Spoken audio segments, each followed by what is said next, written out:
I'm Wilson Lai. I'm Benjamin Yap. I'm Eli Sands. You're listening to Deep Cut.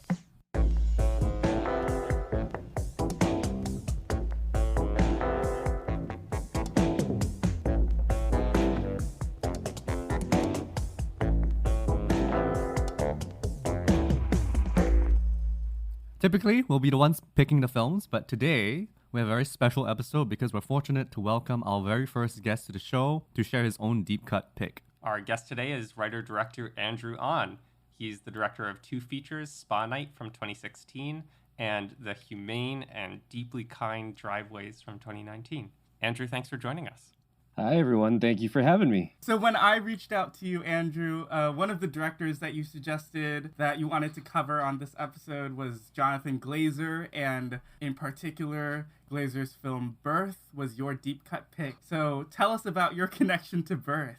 Yeah, it's so interesting. I think so much of the kind of cinephile community loves Under the Skin. Like, they love Under the Skin so much. And I think it's a brilliant movie. I think it's super fascinating and just so, interestingly put together. But, I think it's really weird, maybe appropriately so, that his second feature, Birth, people just, they don't know as much about. And then actually, looking at how it was received at the time was really mixed, critical reception. A lot of people hated the film, which I found really fascinating. I first saw the movie in college and I had heard about it. And I think I was just really interested in it from kind of a performance point of view. Mm-hmm. People have mentioned Nicole Kidman's performance, and in particular that one bravura shot scene, where the camera just holds on her at this symphony concert. And so I was kind of interested in it from that point of view. And then I didn't realize how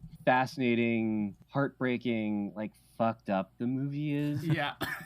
And it's just kind of haunted me, ever since. And so I remember watching it in my dorm room, my freshman year of college. And so that was 2004. So it's been 17 years. Wow. Am I doing my math right?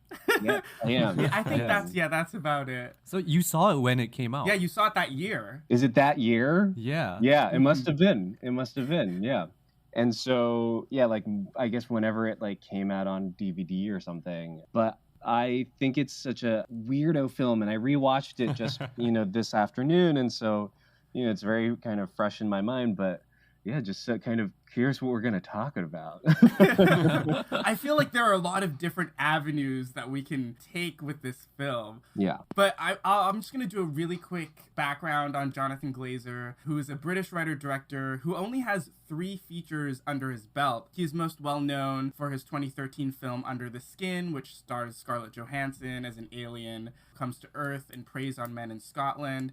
And he also has his first feature, Sexy Beast. Did you see that before you saw Birth, Andrew? I actually hadn't seen Sexy Beast until after I watched both Birth and Under the Skin. So Sexy Beast was the third thing that I watched of his. I think it's amazing. I think it's actually super interesting. Mm-hmm. And so for me, Birth was the first thing I ever saw of his, actually. Yeah. Before we jump into the deep end, I think it'd be good for our listeners to get a brief description of what the movie is about. What is Birth about? Well, 90 minutes childbirth. Yeah. The film is about Anna, played by Nicole Kidman, who's recovering from the death of her husband, Sean, and is recently engaged to her boyfriend, Joseph. So on the night of her engagement party with Joseph, a 10-year-old boy named Sean shows up and says that he is her dead husband reincarnated and tells her not to marry Joseph. And through the course of the film, Anna becomes increasingly convinced that Sean is her dead husband. I've only seen sections of Sexy Beast, but I feel like the 3 features are so distinctly different from each other. And it really shows that every time that he decides to make a feature film, he's sort of rebranding himself. I sort of think about how pop stars do different eras every time that they release an album, and how Jonathan Glazer tries a new thing every time he makes a feature. Yeah, I mean, I think there is a very distinct, maybe not reinvention, but I think that there's like a distinct choice that Jonathan Glazer is making with each story to find an aesthetic, to find a philosophy in the filmmaking that fits the narrative that he's telling. And so there's definitely very big visual audio choices that he's making.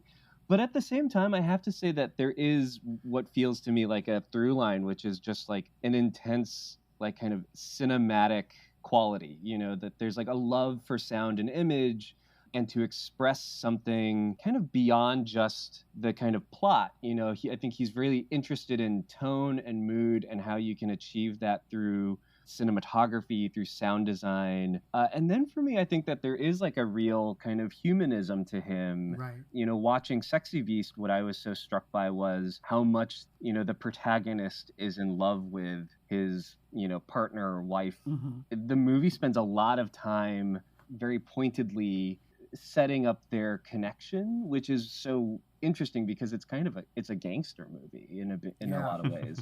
And then with Under the Skin, that's literally like what it means to be human and this alien trying to figure it out. And then in Birth, just this like really fascinating question of what if you can't get over like the love of your life? And that to me is so heartbreaking. And so some people might critique Glazer by saying that he feels kind of too austere, right? That there's kind of just like a superficial quality to him.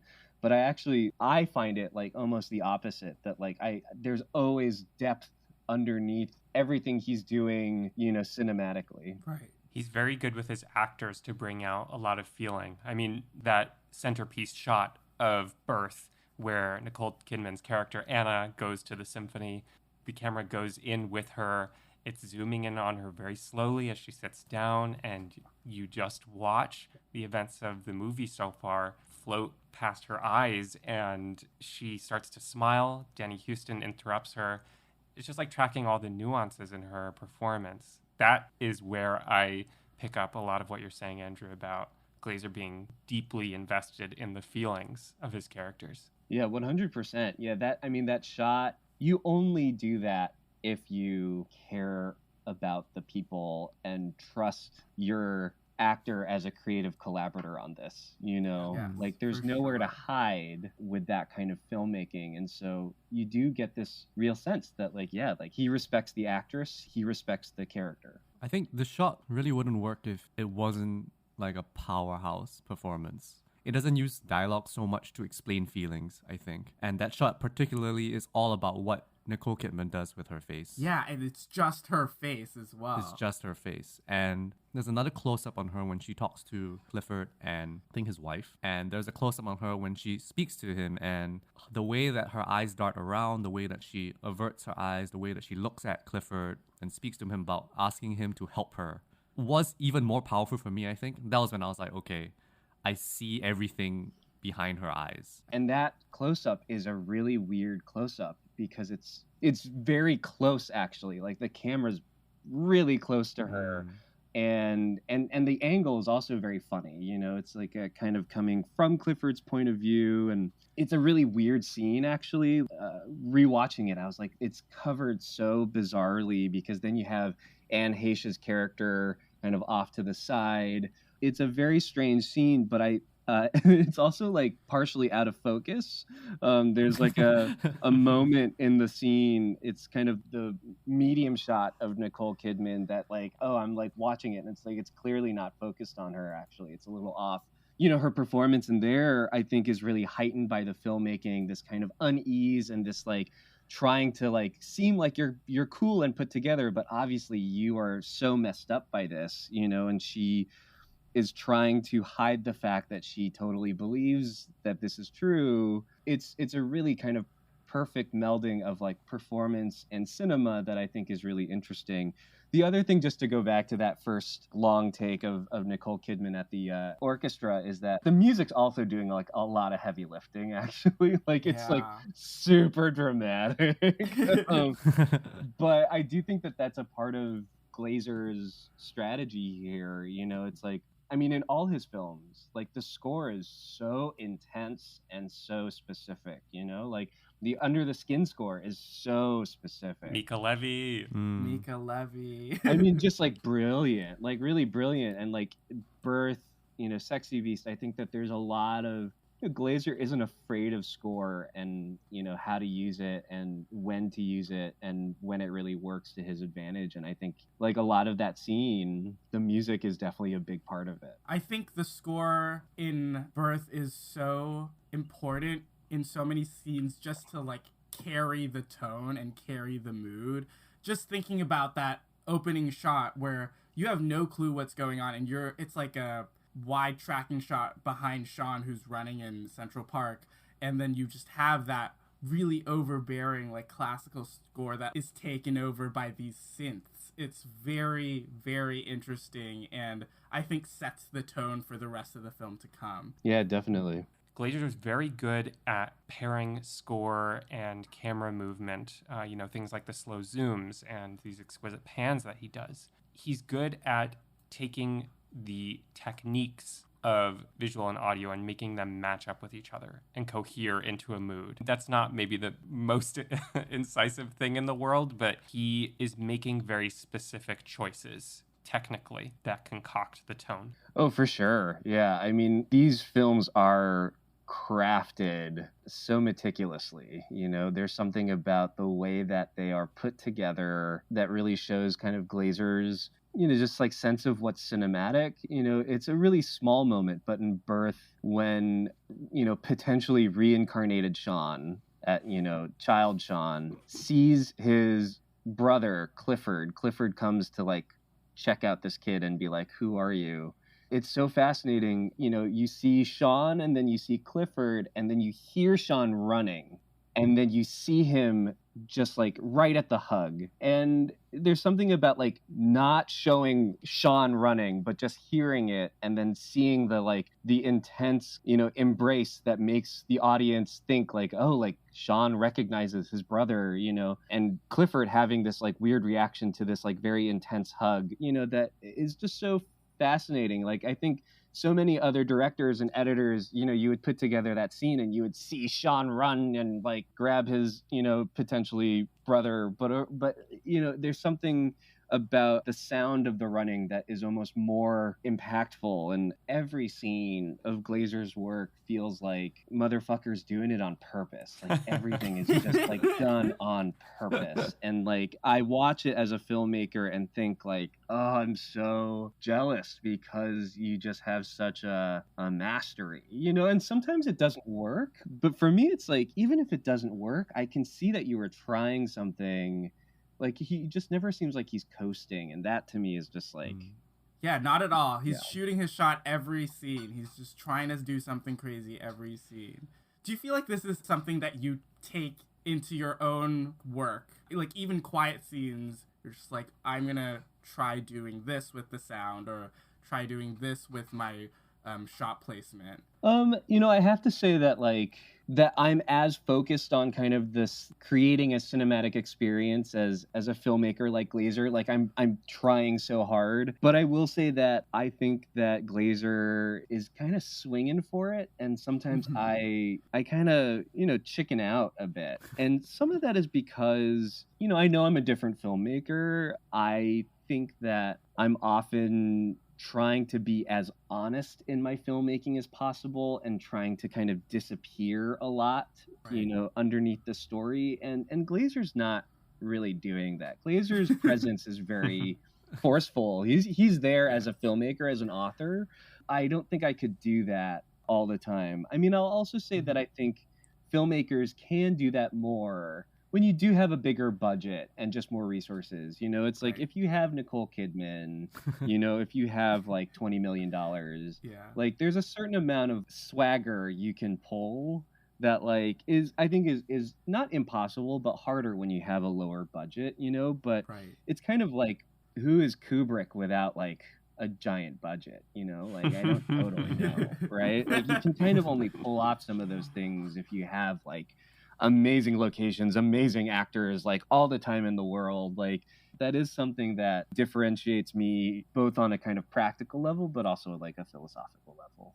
You know, I'd like to draw a connection from something that I notice in Driveways to Birth, but I know that some filmmakers don't like to be told like an observation about their work. Is it okay to draw a connection? I'm dying to hear it. Okay. Curious.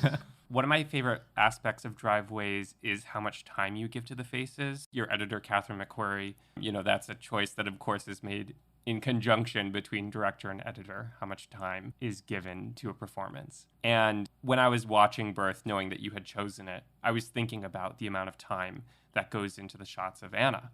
And of course, in Driveways, there isn't, you know, a full 2 to 3 minute take of Hong Chow. But I think there's more time and patience than is typical, even in American indie film.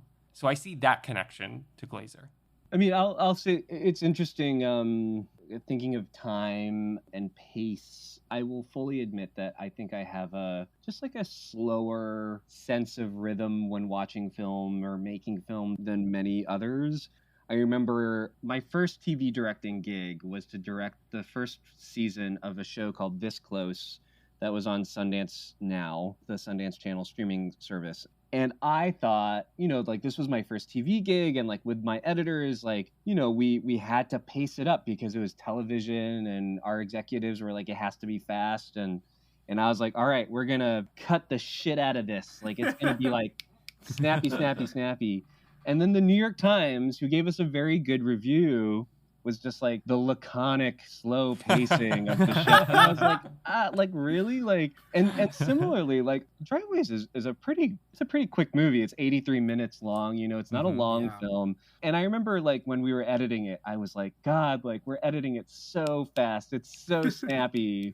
You know, and then I obviously like with a little bit of distance, like I'm just like, oh, like this is still, you know, we're still taking our time with it.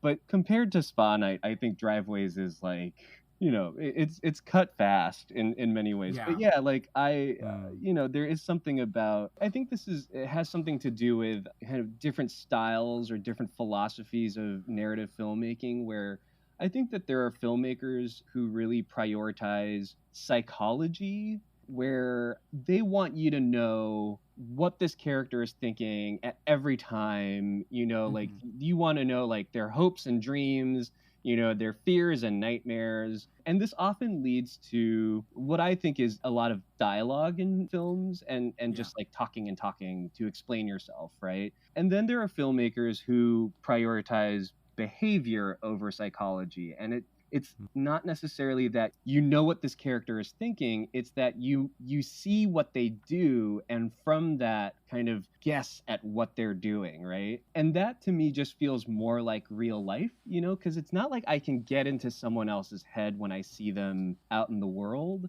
You know, I can only see and hear what they do and say, right? Like that's all I can understand. And so for me, I think that needs more time, you know, like that just needs more time. This is like my critique of that movie Bridesmaids, which is like a very fun movie, but like I kind of hate the fact that Kristen Wiig's character like is like a baker and they have to like do this backstory and she has to have like a dream of like having a bakery and she makes these cupcakes and then raccoons eat them and I'm just like, what is this about? But I don't care. I really don't care, you know, and interestingly, like in Birth, there's one scene where Nicole Kidman is in some sort of boardroom, right? Right. Like, you don't know what job she has because guess what? It doesn't fucking matter. Yeah, like, you know, we're just going to watch her and see her and we don't have to understand her or her entire life all the time, but it's still going to be fucking fascinating and weird, you know? Because it makes you want to know more, and you as an audience member are like digging into every frame of this movie, trying to grab as much information as you can. Yeah, it's more engaging as like kind of like a mystery, right? Like you're kind of interested in like what are they doing, what are they thinking? I mean, that's the whole point of this movie, right? Is that you're as an audience supposed to be like, what is Nicole Kidman thinking? Because it's really weird, right? Like, and I think that there's something about secrets, you know, that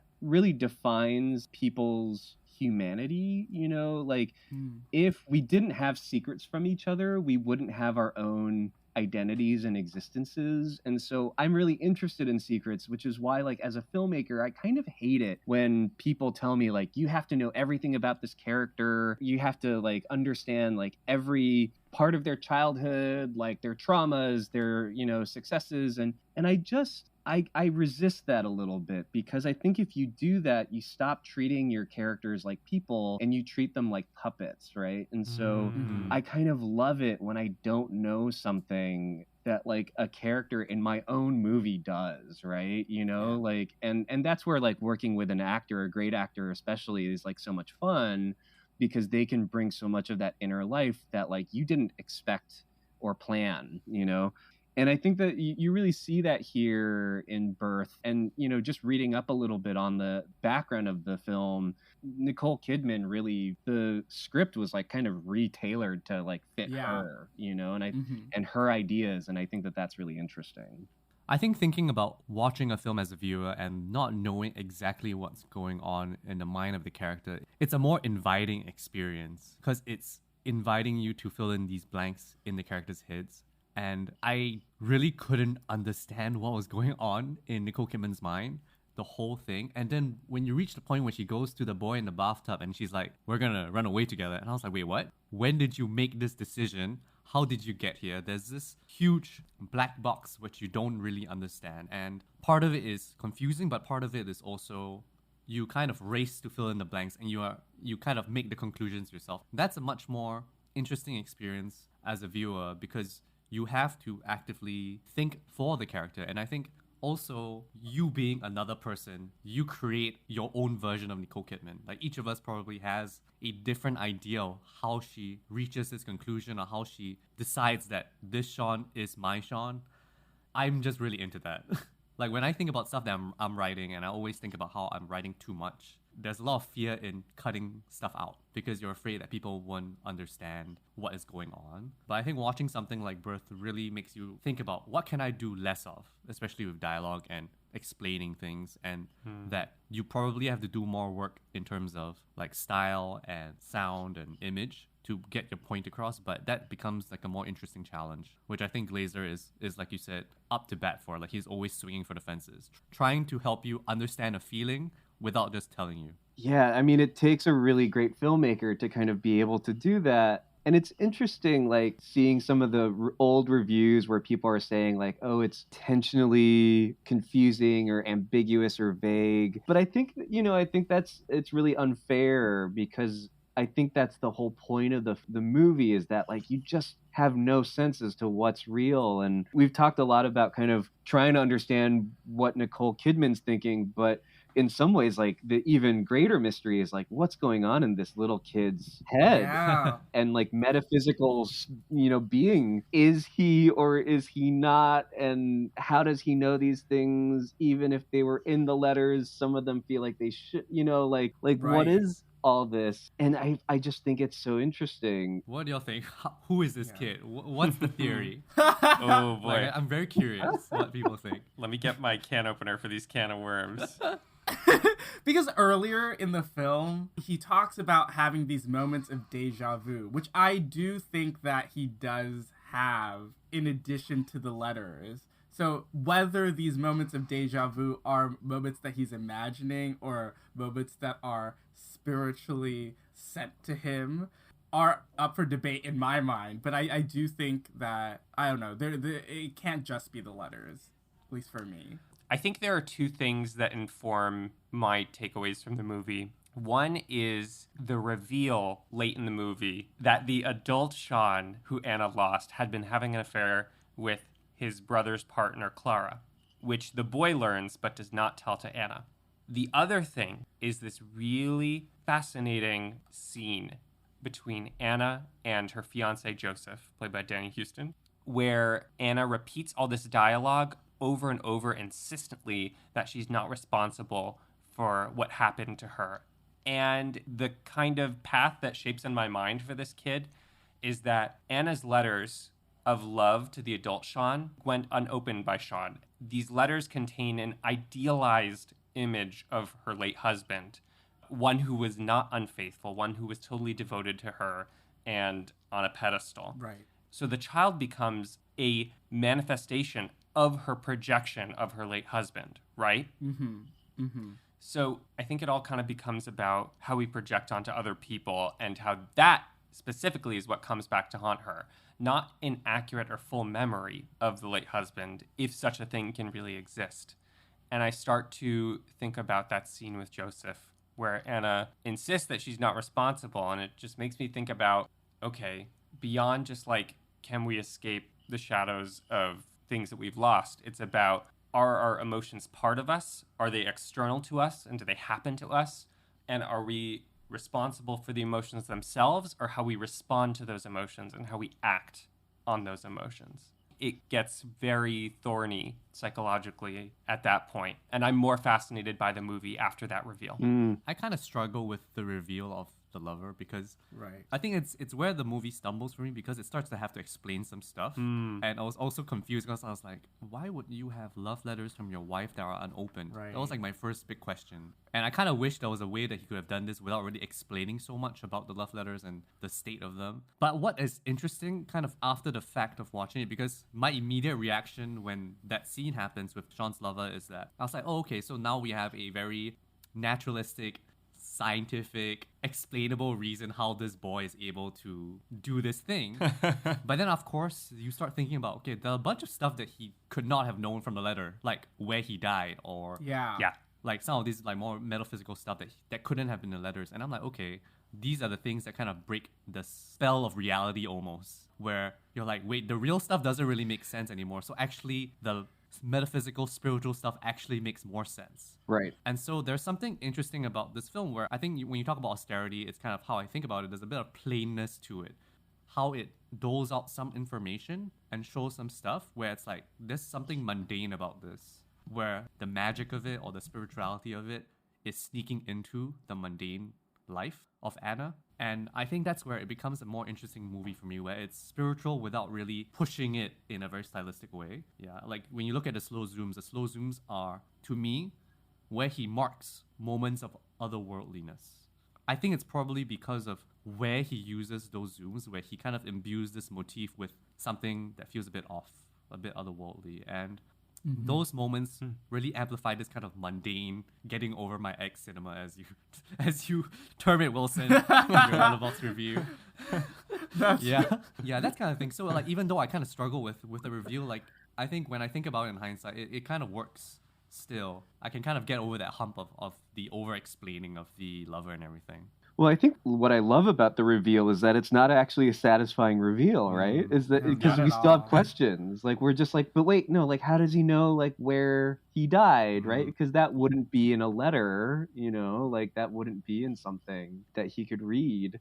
And so there is something really interesting. I mean, like Eli, you mentioned that like child Sean is kind of this just like kind of projected character or idealized character of Sean that like loved Anna and only Anna. But there's something about that where like for me is like, is there something about having written, or having read those letters that like created some sort of channel between like our world and like this other world, and like allowed this child to be a vessel of some part of Sean, there's something so messy about it all. And I think what's so interesting about the film is that it ultimately kind of feels like the lesson is that like it kind of doesn't matter, like whether it was real or not. Like this woman is just never gonna get over her husband, and like how fucking tragic is that, Through that final scene at the beach, it's just so obvious. And it's such an iconic image of her in a wedding dress just losing it at the edge of the water. It's gonna be burned into my mind forever. She's so frail. She's so brittle. She's so skinny and just like so. If there's something about the physicality of that, like when she walks away and she just looks so tiny and broken, and it's just like, wow. Like, yeah, I just feel like the movie knew what it wanted to do and it just did it. Is like my feeling. Andrew, what you said about the truth of the nature of the boy Sean not really mattering, I totally agree with. And it just points me right back to that scene between Anna and Joseph where Anna says I wasn't responsible. Because everyone is going to have those ugly spots and bad, tragic memories of things that we've lost. Yeah. And they're going to stay with us and they don't go away. And the question becomes, what do we do with that? And do we take that out on other people and ourselves? How do we take responsibility for what we feel? I would argue that Anna fails at that, but she's also failed by the people around her because she's placed, I think very purposefully, in this upper crust New York society that expects a veneer of perfection. Yeah, I mean, there is something really fascinating about like the setting of this, like being in just like such like blue blood New York. It's a really interesting kind of world to put this story in, and like fascinating, right? That like child Sean's family is not as wealthy, and I don't know. There's something really interesting about class that is happening. Yes. You know, I don't think it's the main kind of theme of the film, but yeah, you know. The other thing that I think the film is doing so interestingly is like it kind of allows everybody to be human for a moment. Like one of the most affecting scenes for me watching it this time around was when Sean's mom like tucks him in and she has this whole thing about like a mission control, like going to the moon, and then he says to her like, I'm not your stupid son anymore. And I just was like, holy crap, like this is heartbreaking and weird, and it's brutal, it's fucked up. It's really brutal. It's really, really brutal. It's a really interesting scene because it gives you this idea that this isn't just like a prank, bro, or like this. You know what I mean? And this is something that is affecting him. And also, it's interesting to have access to the personal life of Sean, the young Sean, because it doesn't set him up as like some spiritual being that has appeared, or like he's really a guy, like a kid, with a family. And so that sets it up in a very odd way, and then it creates even more questions that you just cannot answer. I feel like everyone, when talking about this movie, like online or in reviews, like everyone talks about Kidman's performance, but I think like this movie has to have like this really solid child performance. Cameron Bright, who plays young Sean, absolutely nails it. Like if this was with like a lesser performer, I just don't think that it would have worked. Like even with Nicole's reaction, and like if she were to like maintain that same level of acting, I don't think it would have worked on the audiences as effectively if it weren't for this child. And I think it's like so much harder because like when directing children, you have to be more specific about like what they do or how they move or how they deliver their lines. And I was wondering, because you, Andrew, you also worked with Lucas J in Driveways, and just working with child actors seems like such a hard task to me that I was wondering what you thought about this child performance. Oh, it's so good, right? Like it's so strange actually. It's such a weird performance. He really does kind of feel like he captures this like kind of adult spirit, right? Which is so weird and creepy. But yeah, I mean, I think, you know, what I see in this performance is like a very talented young actor and a director that just knows exactly what's gonna work here, and like honestly, like a very real script. You know, like the scripting of it is like, you know, there's a really funny scene between Child Sean and Joseph where like Child Sean is eating cake. And it's so good because like their dynamic is so funny, right? Because it's just really like Joseph being so threatened by this child, right? Oh my god, the spanking scene. The spanking scene is so good. I mean, you know what's so fascinating is that like in spanking this child, in getting riled up, Joseph is basically also like revealing that he thinks that this is true as much as Nicole Kidman does, right? As much as Anna does. Because like there's something about it like where if Joseph didn't think this was true, like he would just be like, this is totally wacky. And honestly, like you'd either laugh the kid off or you'd like find psychological help for your fiance. But instead he spanks Child Sean, and like it's just like, oh, like as much as Nicole Kidman believes it, like it got to him too. And I think that's really fascinating and revealing. But yeah, I mean, such a great like child performance, just like so like keyed into like what this is.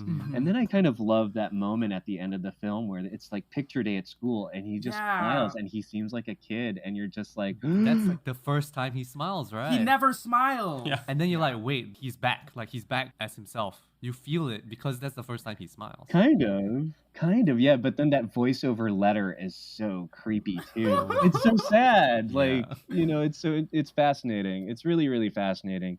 I mean, I think that's what I love about this movie is that you kind of keep turning it and everything is a little weird and interesting, Like there's no side to the film that feels like obvious. To continue talking about casting, like I just find it fascinating. I mean, the casting in this is really interesting. Like Child Sean's mom is one of the prostitutes from American Psycho.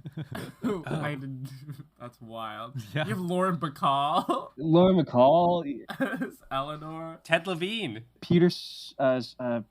Stormare. Yeah, like he's in Fargo. He's one of the robbers from Fargo in a very different role. I mean, it's just such a wacky movie in this way that's like it's so interesting.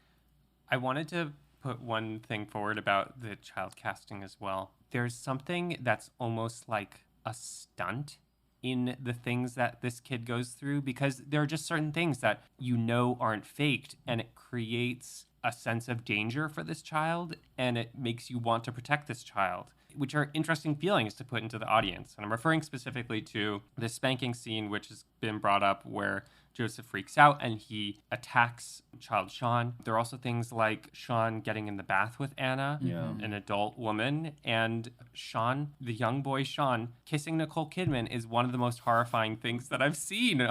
Like, it's hard to watch. And there's a real danger to it. Yeah. That's at a level external to the story. It's because of who's in these roles.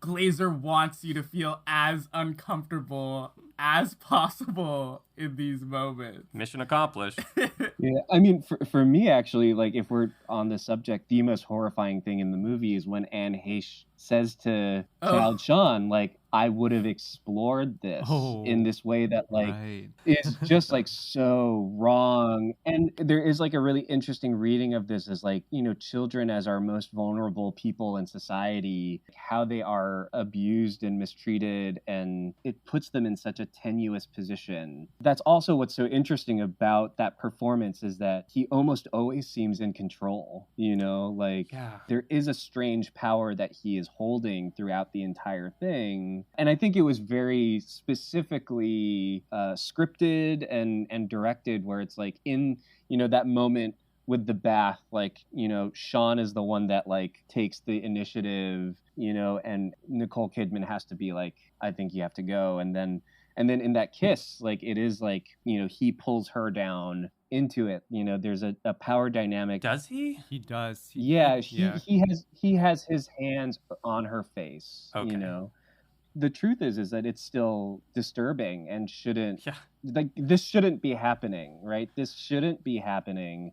And it is, and I think that that's part of the fucked upness about the movie, right? I don't think that it deals with those topics glibly. I agree.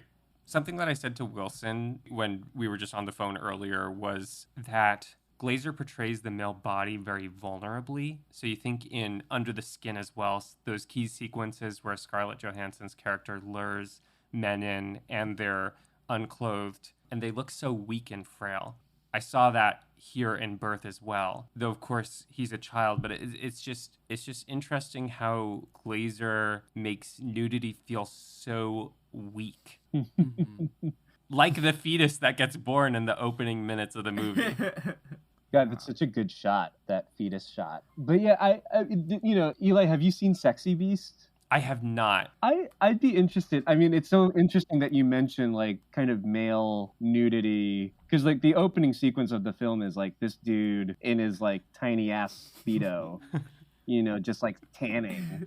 But something that I see I mean, I think about all three of the films and none of them feel titillating to me, right? There's not like a No. nudity as No. like, erotic. It's almost just like, you're just seeing behavior and like, yeah, like these people are going to take off their clothes right now, And like the one sex scene that's in Birth, right, where it's Joseph like on top of Anna is so unsexy. Yeah, because Anna's saying, like, he said I shouldn't marry you, like, while he's having sex, and I'm like, this is the most hilarious thing ever. But yeah, it's just, I mean, it's like, it's a story moment, right? Like, it has nothing to do with just like, wow, like, I want to like show sexiness because, because I think that that's like a thing that filmmakers can do sometimes, that they're just like, it's like sex for sex sake, like there's a real kind of understanding of just like what people are doing, and how people do it, that is like, yeah, just like very interesting.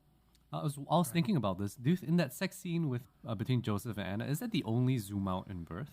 Because I remember it zooms out from her face and then like comes out.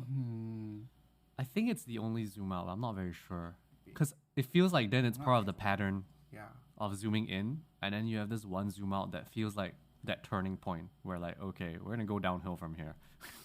And this is the moment during the sex scene where she tells him about how he told her not to marry her. I feel like I just saw the movie flash in front of Andrew's eyes. Like it looked like you were He's studying strumming it. through the premiere. The timeline. It's so interesting. I mean, like as a filmmaker, I'm when I'm watching something, like I am often kind of like thinking very like shot listy and just thinking like, how did they pull that off? How did they pull it off? And there is something about this film that just like I am so moved and weirded out by it that like I start to kind of forget I'm just in the movie. There's something very engrossing about it. And But you sort of love when that happens, though. When a movie takes you over, that means it's working. I want to steal ideas from it. This is what I want to do. Yeah, it just kind of it catches you off guard in a way, for me. I think just that final sequence, like the wedding and the beach, like I just like wasn't expecting it. It really kind of took my breath away the first time I saw it. It's kind of the sad thing about being a filmmaker is that like sometimes you just like you're so engrossed in it, right, that like you just can't stop thinking about how they did it. But every now and then you encounter a movie that just like totally distracts you. I think there was something interesting about thinking about what choices that Glazer makes that kind of made it even more interesting being somebody who has behind the scenes experience, right? Where like if you look at the opening scene, I think about the follow shot and how high it is. It's like this high angle, and it like it's not the choice you would make if you were trying to save money, right? Because you could follow him on the ground. But then you do this thing where you follow him from up top, and then there's something odd and strange about it, and thinking about, okay, why did he make that choice and how odd this is, and then feeling like I'm going to hit my head on the bridge as he's running through Central Park. And I was like, oh, okay. And I think that makes it interesting to look at from a filmmaking perspective where you're thinking about why make this weird oddball choice.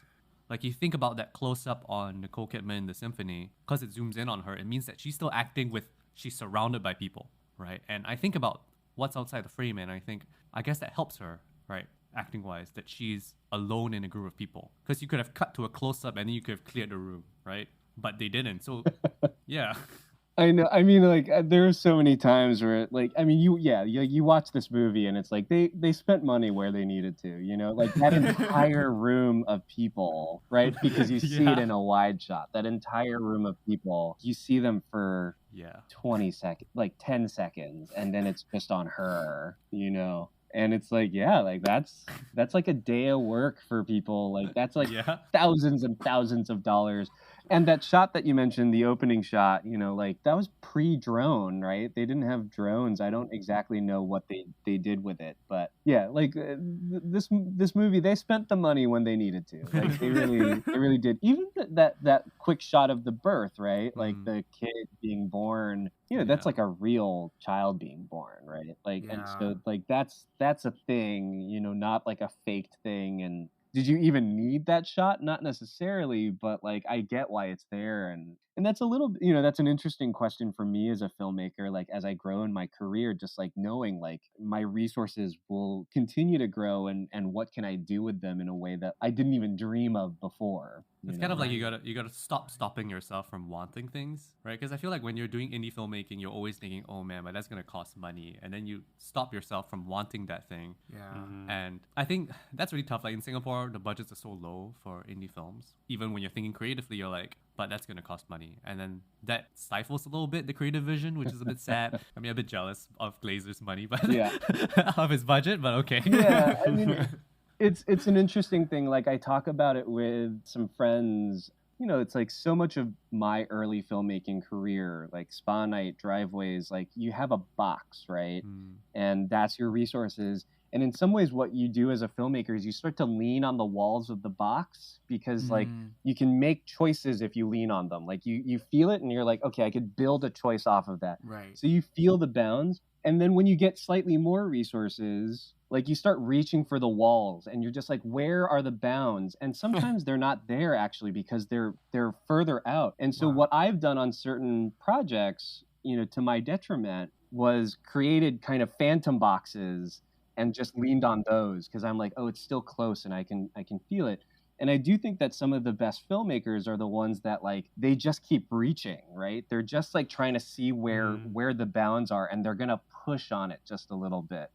There's an ambition, right? And that's something that like I have to be very conscious of, because I tend to try and not ruffle feathers, and I create the phantom box because it feels comforting. But yeah, I think it's the thing where like you just have to kind of like reach out, and you think about so many of the like very well regarded filmmakers, they have reputations that they're assholes, right? And they want things a certain way, and I don't like encourage or support a culture of like abuse and, like assholery on set. So it's kind of like, how can you be ambitious and ask for the things that you want, but in a way that's still like collaborative and creating a supportive environment? That's an interesting balance that you have to strike. Do you feel like now that you have like 2 features under your belt, you feel more comfortable reaching farther within the box? I mean, I do, but I think I think this is a lifelong journey for me, and like I'll always kind of feel this way. I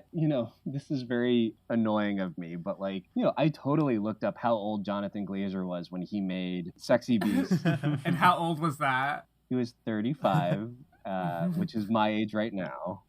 But yeah, it's this thing where it's like Birth was his second feature, and I'm just like, like, that's very impressive, and I can't imagine. But I try not to compare myself to people, but it's so interesting, Ben, that you mentioned like Singapore. I remember when I was trying to make Spa Night, I watched the movie Ilo Ilo. Oh yeah. On an airplane, and I knew that it was his first feature because I think it won the Camera d'Or at Cannes. Camera d'Or, yeah. And so like I knew it was his first feature, and I watched the film on the plane, and I was like, wow, like this is a really good film. Like for a first feature, like this is the first feature experience I wanted to make. And then I looked up how old he was, and I was just like, fuck, if I want to like beat his pace, then I need to make Spa Night like right now. Like I need to make it like right now. It's very silly to do those comparisons, but we're only human, right? It is something that we end up doing. But I feel that very strongly, because I definitely do that too. And me knowing like Anthony Chen being from Singapore, that's even more pressure. But I try to like make myself feel better, because like right now he's making his 3rd feature. And they love him. Like the media industry here is like fully supporting him. I mean, he's good.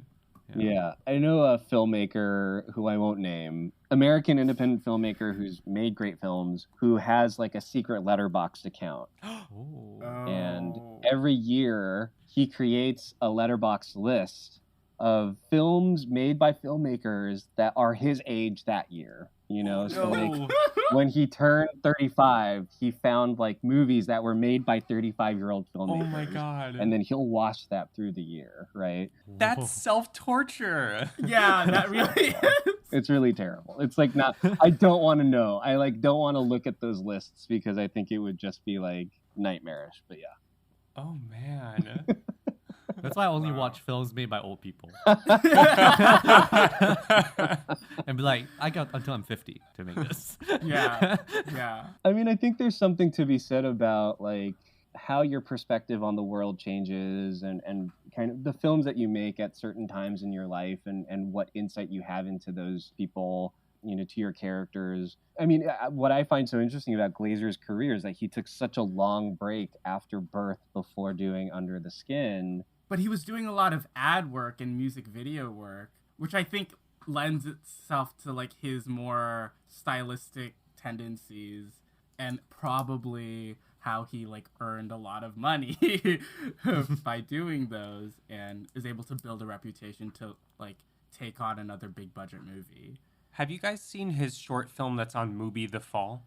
Oh, I haven't. No, I haven't. So I know that his next project is going to be a film either about or set during the Holocaust, which makes me wary whenever anyone sets out to do that. I think that a lot of movies on the American side tries to make sense of things, and I don't necessarily think that's appropriate for content about the Holocaust, but kind of some of the things that we've said about Glazer and how he gives leeway for the observation of behavior and interpretation maybe makes me curious in a way that like Son of Saul handling the Holocaust is very much so about behavior and observation and not trying to make a ton of sense. I would be curious to see if Glazer is going to take that kind of approach. The short film, do you recommend it? Is it something we should watch? It's funky. It's weird.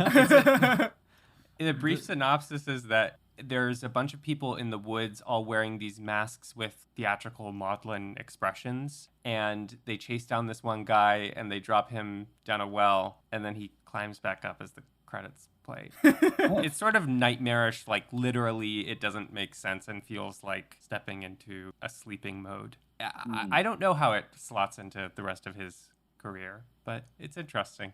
Do you have any last comments? Like, very fun to talk this out with you all. It's a film that I think has stayed with me for many years because I just find it so just like weird and bizarre and fascinating. And I think at the end of the day, like really for me as someone who thinks a lot about like having just one life to live and thinking a lot about love, that it makes me really sad and scared, actually, you know? There's something, you know, I think when you're in your 20s, people will say to you, like, oh, there's so many fish, like, in the sea, right? Is that the saying? Like, Yes. And there is, like, a part of me, like, with every relationship I've had, I've always wondered, like, oh, like, did I just fuck up the one that was meant for me, you know? Bro. Sorry, I don't mean to like get too sappy, but yeah, I think that for me is at the heart of why like I'm just so I can't shake the movie, and so I'm very very glad that I can chat with you all about it because I think it's helping me process it. Maybe I can get over this movie. Maybe this movie is my Sean, right? Like it's just I need to just like move on. I need to marry another film. Yeah, marry a Joseph film. Ooh. Don't know if I like that. I don't think I would like a Joseph film. But yes, thank you for like inviting me as your first guest to the podcast. Thank you so much for being on the pod. Thank you, This was Andrew. a lot of fun. Thank you, Andrew. Thank you so much for listening to this episode of Deep Cut. Please rate and review because that helps us keep making the show.